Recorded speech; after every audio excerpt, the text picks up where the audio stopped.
بسم اللہ الرحمن الرحیم۔ آج کچھ انگلش کے مشکل الفاظ اور ان کے اردو میں معنی۔ فرسٹ ورڈ ہے نوروز۔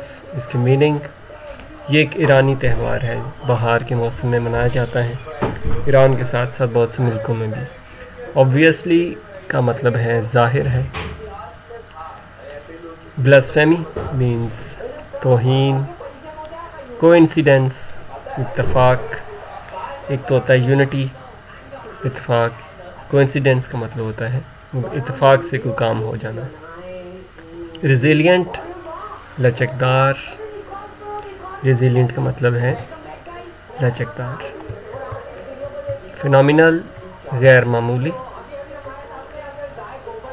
نوسینس پریشانی۔ ایمبیشن ہمت والا۔ ایمبریسنگ قبول کرنا۔ انکنوینئنس تکلیف۔ اسیسینیشن خفیہ قتل۔ کل قتل ہی ہوتا ہے، اسیسینیشن خفیہ طریقے سے قاتل کا پتہ نہ چلے۔ ریڈیکولس مضحکہ خیز، تمسخر والا، مذاق والا۔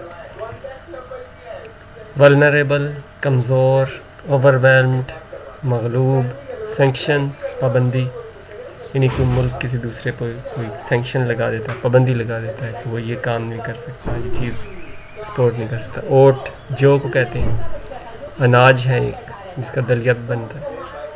بسمل اردو کا لفظ ہے، اس کا مطلب ہے زخمی یا بے قرار۔ لاسٹ میں السلام علیکم ورحمۃ اللہ۔ Thanks for watching.